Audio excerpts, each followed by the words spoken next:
दोस्तों, एक बार की बात है, मेरा एक एग्जाम था एड होक का, डिस्ट्रिक्ट कोर्ट का। और मैं जब डिक्टेशन नोट डाउन कर रहा था तो बोलने वाला जो डिक्टेटर था वो बिल्कुल जस्ट मेरे साथ ही खड़ा था। और जब वो डिक्टेशन बोल रहा था तो मेरे हाथ बहुत ज्यादा कांप रहे थे।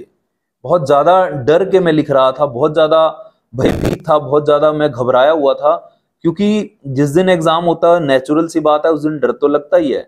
लेकिन इस डर को दूर कैसे करें, आज मैं उन साथियों से जिनका एग्जाम बहुत ही नजदीक है, राजस्थान हाई कोर्ट का जूनियर पीए का आपका एग्जाम है, मैं आपसे बात करने वाला हूं। और सबसे पहले तो मैं जानने वाला हूं कि आपको डर लगता है या नहीं, कमेंट बॉक्स में जरूर बताइएगा। तो आज उसके बारे में बात करेंगे। दोस्तों, अगर हम डर के कोई एग्जाम दे रहे हैं, घबरा के दे रहे हैं, तो ये भी डर रहेगा कि सिलेक्शन होगा या नहीं होगा। क्योंकि जितना हम घबरा के एग्जाम देते हैं, सिलेक्शन की संभावनाएं उतनी कम हो जाती हैं। क्योंकि डर के कारण हम बहुत सारी गलतियां कर जाते हैं, बहुत सारा पेपर जो है वो खराब हो जाता है। तो सबसे पहला डर है एग्जाम के पहले का डर। वो क्यों लगता है? क्योंकि हमारी जो तैयारी है एग्जाम की, वो बहुत ज्यादा अच्छे लेवल की नहीं हो पाती है, इसीलिए हमें डर लगता है। अगर आपकी तैयारी बहुत ही अच्छी हो, बहुत ही शानदार हो, और आप डेली रूटीन में तैयारी कर रहे हैं और प्रैक्टिस कर रहे हैं, ट्रांसक्राइब कर रहे हैं, और उसमें आपका मिस्टेक डे बाय डे घटती चली जा रही है, घटती चली जा रही है, और बहुत ही कम गलतियों के लेवल पे आप आ चुके हैं, तो आपको डर लगना कम हो जाएगा। ये तो होता है एग्जाम से पहले का डर, कि आपको डर लग रहा है कि आपकी तैयारी नहीं है, इसीलिए डर लग रहा है।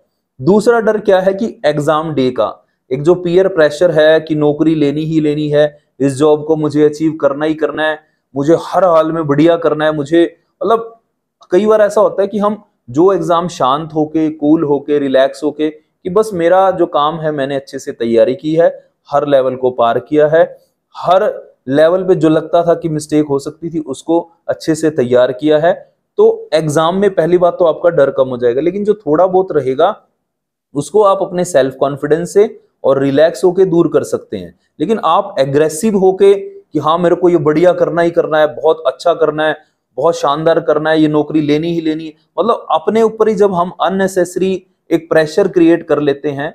क्योंकि बहुत सारे एग्जाम जब हम देने जाते हैं, कोई रिटन एग्जाम है, मान लीजिए आपको कोई डिस्क्रिप्टिव का एग्जाम है, वहां जाके लिखना है, मान लो 2 सेकंड 5 सेकंड आप भूल भी गए, फिर याद आ जाएगा। समय तो आपके पास प्रॉपर होता है, लेकिन शॉर्ट हैंड के एग्जाम में एक बिल्कुल मतलब ये कहें कि लिमिटेशन है कि आपका जो माइंड का जो दायरा है वो 1 सेकंड के लिए भी बाहर नहीं जाना चाहिए। तो ये लेवल इस एग्जाम का अलग ही होता है। तो आपको, अगर आपने 1 सेकंड के लिए भी आप घबराए, आप डरे, आपका जो पेशेंस है वो लूज हुआ, तो फिर आप कहीं ना कहीं गलती करते हैं।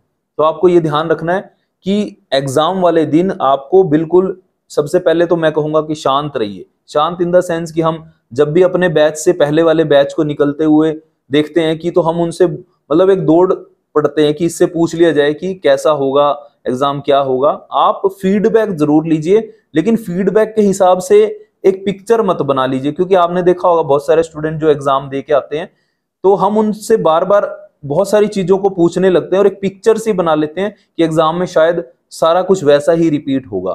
ठीक है, आप अपने इस चीज के लिए थोड़ा सा जानकारी के लिए कि कैसा एग्जाम है, उसमें किस तरह के पैसेज आ रहा है, आप नॉर्मल चीजों के लिए तो इन चीजों को पता कर सकते हैं। लेकिन एक अपने माइंड पे प्रेशर क्रिएट करने के लिए कि किसी और व्यक्ति का पेपर अच्छा नहीं हुआ तो आपका भी नहीं होगा, या उसके जो एग्जाम हॉल में हुआ वही आपके साथ होने वाला है, तो अननेसेसरी जो प्रेशर है वो अपने ऊपर जो हम खुद क्रिएट कर रहे हैं, उसको सबसे पहले आपको दूर हटाना होगा, तभी आप एग्जाम अच्छा कर पाएंगे। तो आपको ध्यान रखना है, कोई भी ऐसा प्रेशर क्रिएट मत होने दें। शॉर्ट हैंड वालों के लिए खास तौर पे ये हिदायत होती है कि जो अपना माइंड है उसको एकदम स्टेबल रखना है, उसको एकदम काम एंड कूल रखना है, उसको एकदम रिलैक्स रखना है, बहुत ज्यादा उस पर प्रेशर क्रिएट नहीं करना है। बिल्कुल शांति से आप अपना पेपर देंगे, निश्चिंत होकर देंगे, सेल्फ कॉन्फिडेंस के साथ देंगे, और घबराएंगे नहीं तो डेफिनेटली आप अच्छा कर पाएंगे।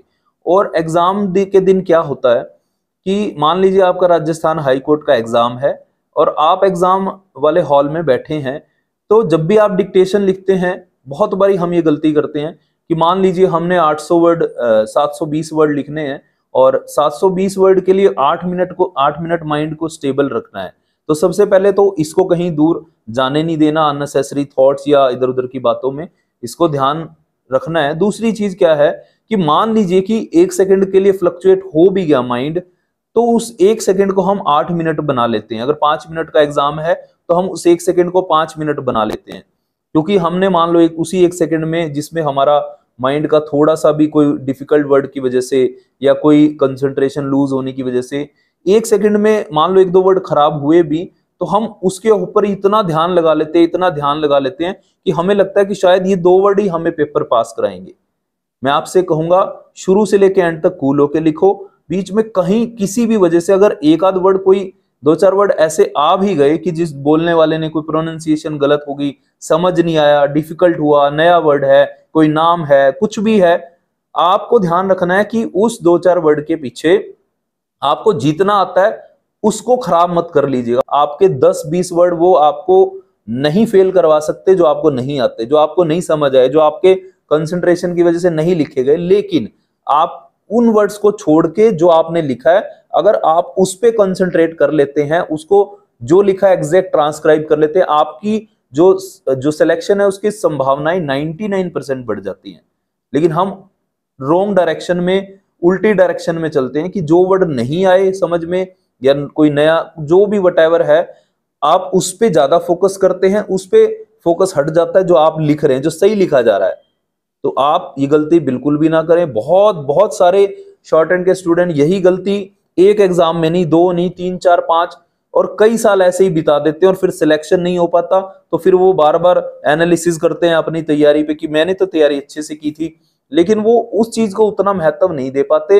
एग्जाम डे सबसे ज्यादा इंपॉर्टेंट है, आपकी तैयारी से भी ज्यादा। जिसने 50% 80% भी तैयारी की है उसके लिए भी वही एग्जाम का दिन बहुत महत्वपूर्ण है जिसने 100% तैयारी की है। तो आपको ध्यान रखना है। कई बार ऐसा होता है हम कहते हैं यार वो उसको जॉब मिल गई, उसकी तो तैयारी मेरी जितनी नहीं थी।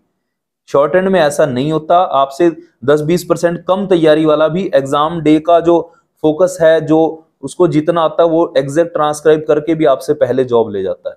तो ध्यान रखना है। और भी बहुत सारी एग्जाम से रिलेटेड चीजें हैं, आपके दिमाग में कोई आए तो आप जरूर कमेंट बॉक्स में लिखिएगा। और आपको और भी बहुत सारी चीजें हैं जो मेरे दिमाग में अभी आ रही हैं एग्जाम को लेके, और उसके ऊपर भी मैं बात करूंगा, क्योंकि अगर सारी एक ही वीडियो में डाल दी तो वीडियो बहुत ज्यादा लंबा हो जाएगा। तो मैं पॉइंट वाइज पॉइंट जो जो समझ में आएगा आपको जरूर क्लियर करूंगा। तो आप अच्छे से लिखिएगा, अच्छे से ट्रांसक्राइब करिएगा। Wish you all the best. May God bless you.